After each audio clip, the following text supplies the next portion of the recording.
Bienvenue sur Radio Corse International Télépaèse pour votre jeudi 5 mars. C'est votre matinale qui débute. Bonjour, salut à tous.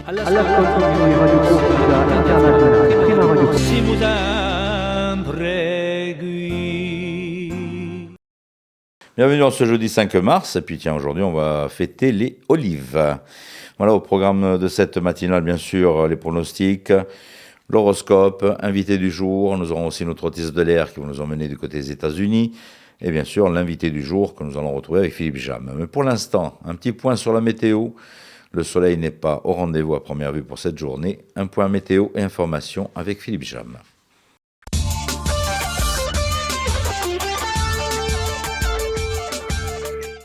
Bonjour Auguste, bonjour à toutes et bonjour à tous. Côté ciel, ça ne change pas. Beaucoup de nuages à l'est, quelques rayons de soleil à l'ouest et toujours un bon vent de secteur est à sud-est avec des rafales jusqu'à 65 km/h sur la côte orientale, dans le Cap Corse et également dans la région du Neil où les températures maximales seront très agréables, bien au-dessus des normales de saison puisqu'on relèvera entre 16 et 19 degrés près des côtes et de 11 à 15 degrés dans l'intérieur de l'île.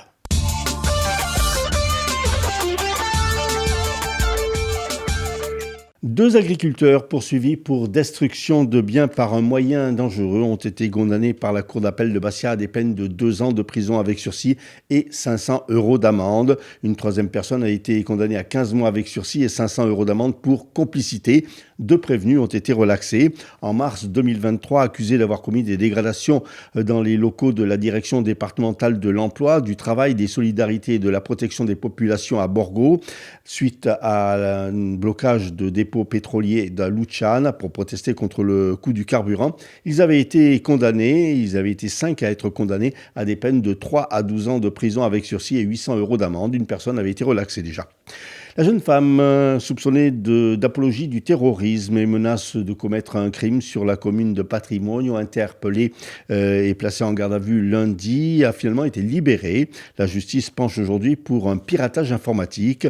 L'enquête se poursuit donc pour tenter de déterminer l'identité du ou des auteurs. Des parents d'élèves viennent de fonder l'association à Moscou, la Desanti. Un objectif, c'est de permettre au plus grand nombre d'élèves de bénéficier d'un accompagnement scolaire, financer des projets pédagogiques ou encore la mise en place d'une aide aux devoirs après la classe. Afin de pouvoir recueillir des dons, ils organisent le dimanche 14 mars à la salle des fêtes de Bigoulia un grand loto. Ce jeudi débute au cinéma Le Régent à Bastia la 2e édition de Best of Dog by Artemar. Comme son intitulé l'indique, cette manifestation dédiée au documentaire est organisée par l'association Artemar qui s'appuie sur la manifestation nationale Best of Dog. Mais en donnant une petite touche locale, ainsi seront projetés 4 documentaires, dont un corse, celui de Laurent Billard, Patricia Nagera. Le réalisateur a ainsi suivi le parcours de cette artiste balanine. Projection demain à 18h30. Aujourd'hui donc à 18h30, le 5e plan de la jetée de Dominique Cabrera en présence d'Antonia, fille de Jean Negroni, narrateur de la jetée de Chris Marker. Samedi à 18h30, Imago de Denis Oumar Pizzaef et dimanche 8 mars pour la clôture à 18h30, Kingdom d'Ania Galdanova.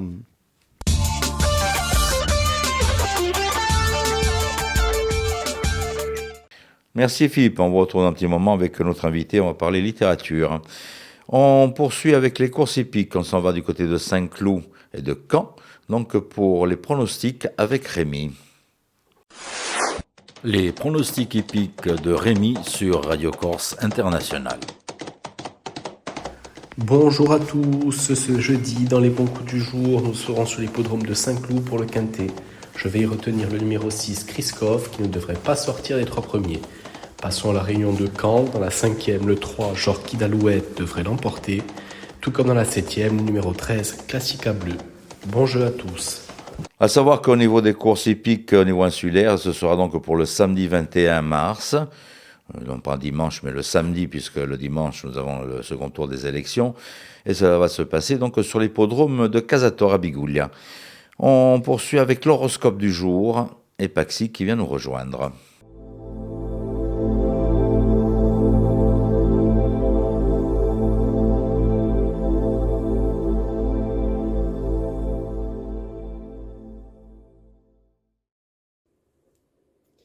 Et bonjour, j'espère que vous vous portez bien. On va faire aujourd'hui une vidéo pour ce jeudi, voir qu'est-ce que l'on a à vous annoncer. Les béliers, certains comportements, certaines actions de vos proches et peut-être particulièrement de la famille pourraient générer chez vous une sensation, une émotion en lien avec la trahison. Peut-être même que pour certains, vous allez vivre une réelle trahison. Prenez du recul, observez bien la situation avec un regard plus grand, plus large, mais prenez également le temps de digérer tout cela et de vous guérir.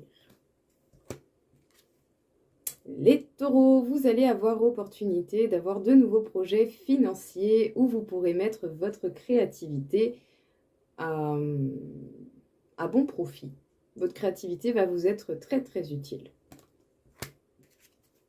Les Gémeaux, vous faites preuve de sagesse, de maturité et vous pouvez avoir des actions très responsables qui pourront vous apporter un grand apaisement. Les Cancers, il peut y avoir, des discussions qui vont vous demander peut-être de la force et du courage, sans forcément laisser l'impulsivité prendre le dessus, mais qui vont avoir de bons résultats entre vous et quelqu'un d'autre. Ça peut être dans un couple ou entre une femme et un homme, tout simplement. Ou avec un ami, un proche, peu importe. Mais en tout cas, de bons résultats sont à prévoir. Soyez courageux. Les lions, vous allez couper court avec certaines discussions ou voire même certaines rumeurs qui peuvent fortement vous agacer. Les vierges, vous allez chercher à vous protéger face à la méchanceté et la médisance des autres. Les balances, prêtez attention aux papiers, aux contrats et à tout ce genre de choses. Cela va mériter toute votre attention. Les scorpions, forte réflexion par rapport à des informations nouvelles que vous avez pu découvrir. Une mise au point pourrait vous apporter quand même pas mal de bénéfices. Les sagittaires, vous allez avoir des nouvelles qui vont vous faire grandement plaisir. Les capricornes, vous allez aller vers la progression, l'évolution. Mais pour cela, il va falloir laisser certaines choses du passé, retourner au passé et faire de la place dans votre présent. Les Verseaux, de bonnes nouvelles au niveau professionnel qui vont clairement changer le cours des choses. Les Poissons, vous avez la réussite avec vous, mais elle va être un peu retardée. Faites preuve de patience et continuez de vous investir en mettant des efforts justes. Voilà tout le monde, écoutez, j'espère en tout cas que ça vous aura plu. Je vous souhaite une belle journée. Au revoir.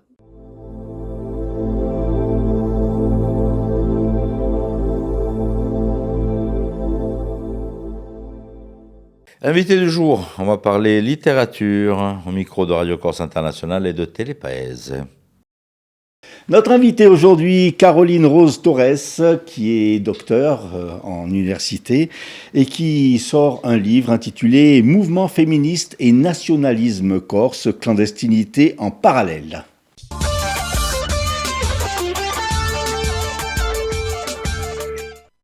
Caroline, bonjour. Bonjour. Tout d'abord, un petit mot sur votre cursus. Alors, un cursus un peu long, puisque vous êtes docteur en anthropologie. Je suis docteur en anthropologie, ça c'est l'arrivée. Voilà, mais c'est l'arrivée. Au départ, en fait, j'ai étudié en même temps la psychanalyse et j'ai fait un premier master en anthropologie.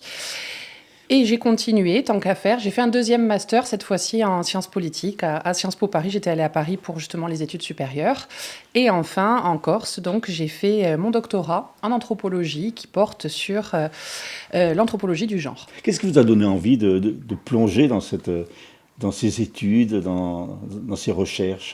En fait, c'est depuis toute petite, j'ai toujours eu beaucoup de questions sur l'être humain et j'ai pas toujours trouvé les réponses satisfaisantes. Donc, je suis allée creuser toujours un peu plus loin, puis je me suis arrêtée il n'y a pas longtemps finalement. Et encore, si je me suis vraiment arrêtée. Alors, vous êtes donc docteur en anthropologie du genre. Qu'est-ce que c'est exactement, l'anthropologie du genre? Alors, l'anthropologie, donc, c'est la science qui traite de l'être humain. Il y a différentes branches dans l'anthropologie, et notamment celle de l'anthropologie du genre, qui consiste à travailler sur les représentations qu'ont les différentes populations dans le monde quant au masculin et au féminin, puisqu'en fait, c'est la toute première différence qu'a notée l'être humain dans la nature, en observant le monde, les autres animaux, etc., c'est qu'il y avait des mâles et des femelles. Et à partir de là, l'être humain a construit la culture en fonction de ces différences-là, notamment. Donc il a divisé le monde entre ce qui relève du féminin, ce qui relève du masculin, jusqu'à nos jours où ces divisions sont toujours opérantes. Alors ce livre, Mouvement féministe et nationalisme corse, clandestinité en parallèle, en fait c'est un résumé de votre thèse de doctorat, c'est ça? C'est qui vous ça. a pris pas mal d'années. Ah oui, la thèse qui a duré 7 ans. En fait, c'est la première thèse qui traite des questions de genre en Corse et qui a aussi relaté l'histoire du féminisme corse. Et en plus, qui travaille sur les liens entre féminisme et nationalisme, puisqu'il y en a dès le début, c'est quelque chose d'assez méconnu. Voilà, donc c'est un travail qui m'a pris beaucoup de temps. C'est né aussi d'une rencontre, je crois, avec un... Oui, avec mon directeur de thèse, Philippe Pesteil.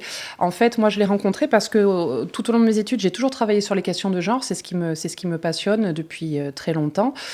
Et je suis allée le voir comme ça, un petit peu au hasard, en lui disant, mais voilà, moi j'ai un master en anthropologie, j'aimerais continuer mes recherches, je travaille sur les questions de genre, et je me suis rendu compte que j'ai pas trouvé de livre vraiment en Corse qui traite complètement de ce sujet, donc j'aimerais bien travailler là-dessus. Et c'est lui qui m'a montré en fait que justement, les questions féministes en Corse, elles s'articulent toujours, en tout cas pour le XXe siècle, avec les questions nationalistes. Et justement, vous dites que les premières féministes corses, en fait, étaient des nationalistes. Oui, elles se revendiquaient à la fois du féminisme, du nationalisme et du socialisme. Elles se revendiquaient de ces trois pans-là. Un mouvement qui est parti de Paris? Oui, les toutes premières École Zéro, ce sont des femmes corses qui partent sur le continent, notamment à Paris, et qui là-bas se rencontrent dans des lieux de sociabilité corse comme à Issy-les-Moulineaux.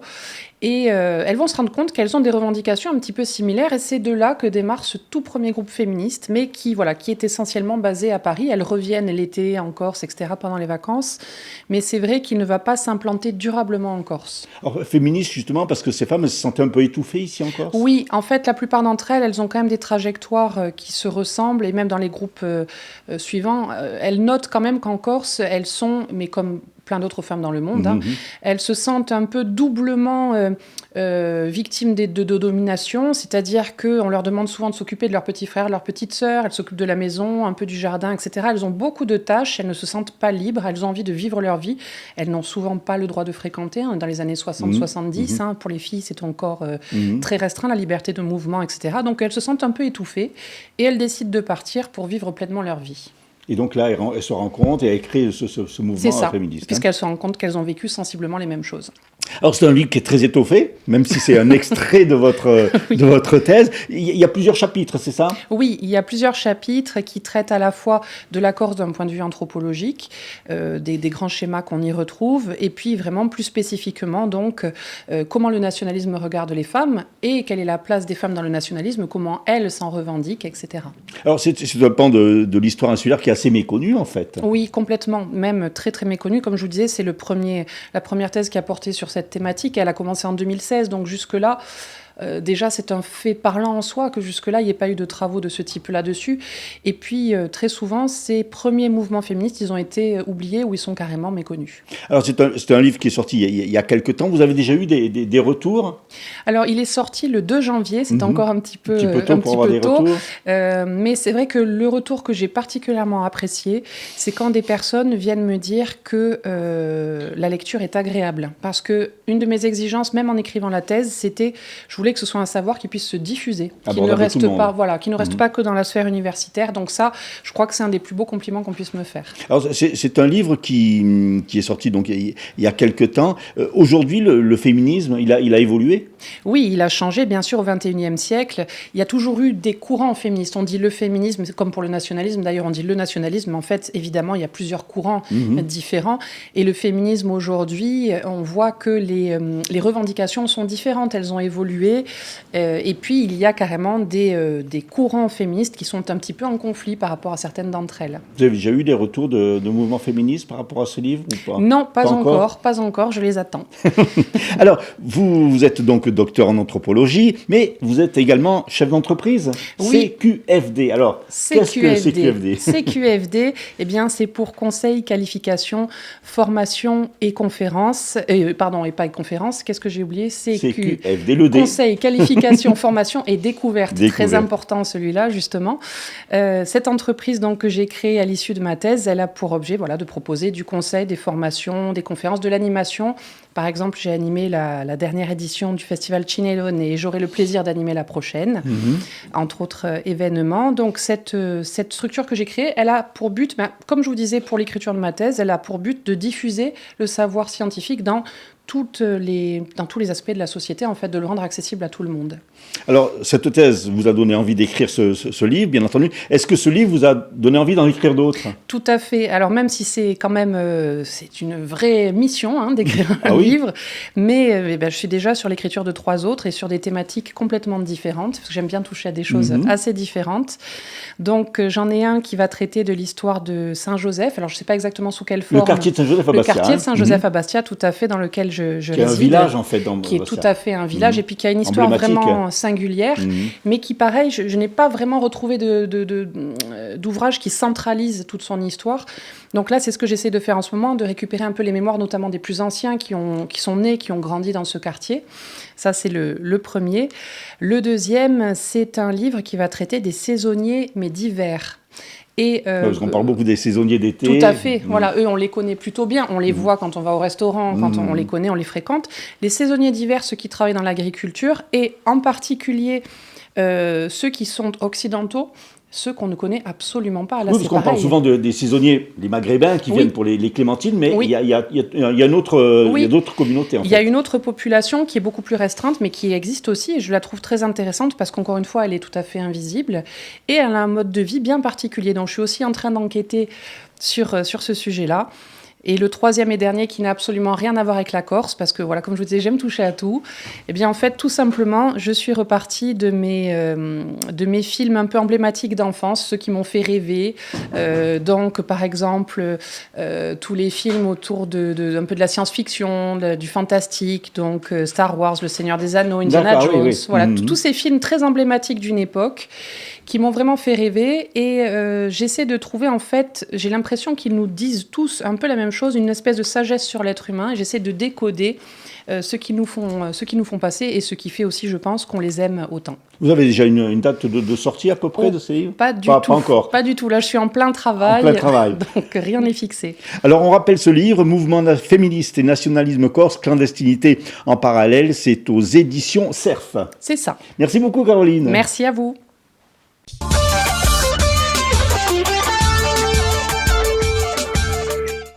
On va se faire un petit retour sur les titres de l'information de ce jeudi avec Philippe Cham. 2 agriculteurs poursuivis pour destruction de biens par moyens dangereux en 2022 ont été condamnés par la Cour d'appel de Bastia à des peines de 2 ans de prison avec sursis et 500 € d'amende. Une 3e personne a été condamnée à 15 mois de prison avec sursis et 500 € d'amende pour complicité. D'autres prévenus ont été relaxés. La jeune femme soupçonnée d'apologie du terrorisme et menace de commettre un crime sur la commune de Patrimonio, interpellée et placée en garde à vue lundi, a finalement été libérée. La justice penche aujourd'hui pour un piratage informatique. Des parents d'élèves viennent de fonder l'association à Moscou La Desanti. Objectif, permettre au plus grand nombre d'élèves de bénéficier d'un accompagnement scolaire. Et puis ce jeudi débute au cinéma Le Régent à Bastia la 2e édition de Best of Dog by Artemar. Météo, beaucoup de nuages encore sur l'est de l'île, quelques rayons à l'ouest. Allez, vous avez préparé vos bagages ? Allez, c'est parti avec notre hôtesse de l'air, Marie-Pierre, qui nous emmène donc sur les States. C'est parti, on décolle.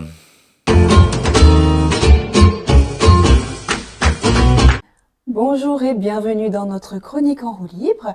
La dernière fois, on quittait le port paisible de Sausalito pour entrer en ferry, la tête encore pleine de brume, de mystère et d'air marin.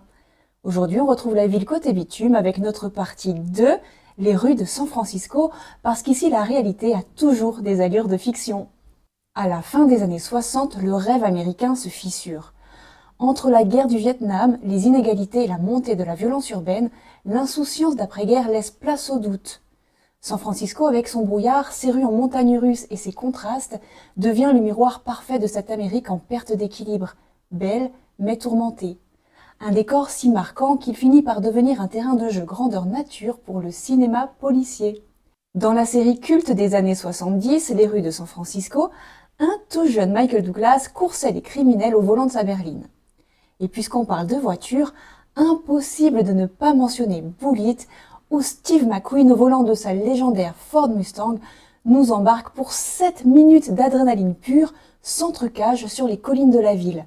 La course-poursuite devenue la plus mythique de l'histoire du cinéma. Plus tard, un autre flic iconique viendra hanter ces mêmes rues, l'inspecteur Harry, incarné par Clint Eastwood, symbole d'une Amérique désabusée en perte de repères.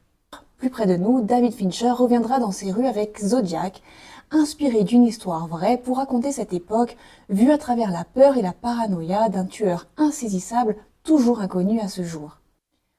Pour apprivoiser ces rues, qui ont tant fasciné, rien de plus emblématique que le cable car, l'un des derniers tramways à traction manuelle encore en service. À la fin de chaque ligne, il est tourné à la main sur une plateforme en bois, un rituel aussi photogénique que la balade elle-même. La ligne Powell Hyde vous dépose tout en haut de Ghirardelli Square, ancien site de fabrication de chocolat, à quelques pas du fameux Fisherman's Wharf, ancien port de pêche reconverti en quartier touristique animé. Entre deux stands de crabes, les lions de mer qui paraissent au soleil et les cris des mouettes, on sent déjà l'appel du large. Et c'est justement tout près d'ici, au Pier 33, que partent les bateaux pour Alcatraz, l'île la plus célèbre de la baie. Un bloc de granit battu par les vents, posé à seulement 2 km du rivage, mais qui a longtemps semblé à des années-lumière de la liberté, tant elle était réputée impossible à fuir. Avant d'être la prison la plus célèbre du monde, The Rock a tour à tour été un fort militaire, un pénitencier de guerre, puis une prison fédérale de haute sécurité. C'est ici qu'ont été enfermés certains des criminels les plus redoutés de l'histoire américaine, dont le célèbre Al Capone. Fermée en 1963, faute de rentabilité, la prison d'Alcatraz n'a jamais vraiment quitté l'imaginaire collectif. Hollywood s'en est emparé pour en faire un décor aussi fascinant qu'angoissant, avec l'évadé d'Alcatraz où Clint Eastwood y rejoue la seule fuite crédible jamais tentée. Disparus dans la nuit, les 3 prisonniers n'ont jamais été retrouvés. Quelques années plus tard, The Rock, avec Sean Connery et Nicolas Cage, transformera la légende en film d'action culte où la prison devient une forteresse piégée prête à exploser. Mais Alcatraz, c'est aussi un autre visage de l'Amérique. Entre 1969 et 1971, l'île est occupée pendant 19 mois par un groupe d'étudiants amérindiens qui revendiquent symboliquement la restitution des terres confisquées par le gouvernement. À leur arrivée, ils peignent sur les murs un message resté célèbre, toujours visible à l'entrée, « Indians Welcome », devenu symbole universel de résistance pacifique et de dignité retrouvée. Aujourd'hui, l'île, transformée en site protégé, est devenue une visite incontournable. Sur place, tout est resté presque intact, les cellules, les couloirs, les cris des mouettes et même la voix des anciens gardiens enregistrée dans l'audioguide. Un voyage dans le temps à la frontière entre l'histoire et la légende. Mais San Francisco n'est pas qu'un décor de polar et d'évasion. Elle a aussi été le théâtre de nos souvenirs les plus tendres.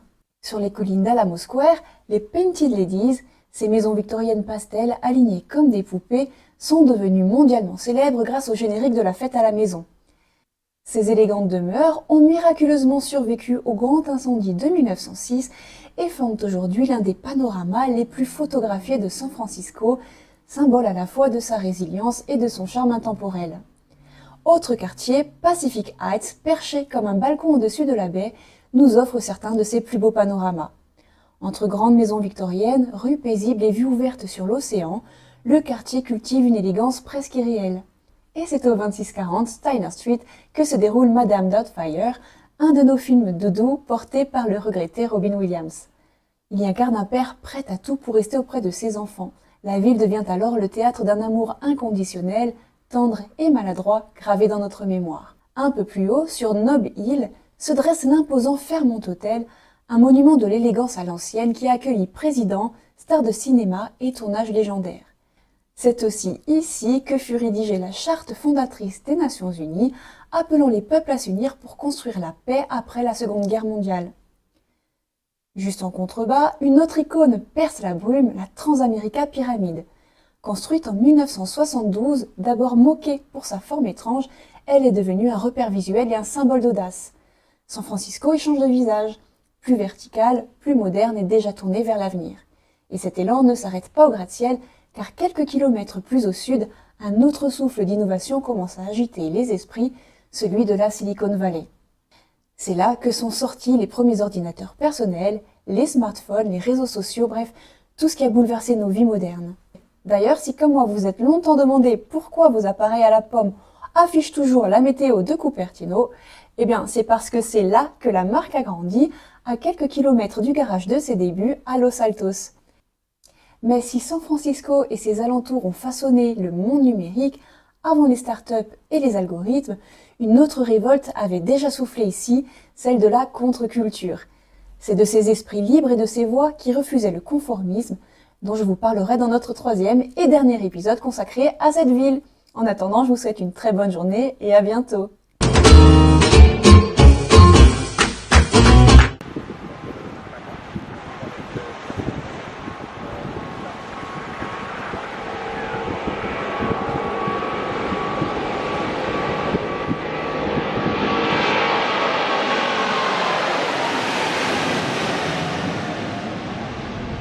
Voilà, l'hôtesse de l'air est repartie, donc on la retrouvera dans quelques jours donc pour d'autres aventures.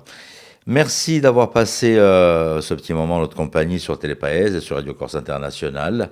On se retrouve demain donc pour Amadinal, et je vous rappelle que vous avez la diffusion de 9h et de midi sur Télépaèse, ainsi que sur Radio Corse International, les podcasts et les replays que vous allez pouvoir retrouver sur l'ensemble des plateformes. Tini Devurt e ci ridruemo domani mattina. Bonjour, salut à tous. All'ascolto di Radio Corsa Internazionale, prima radio.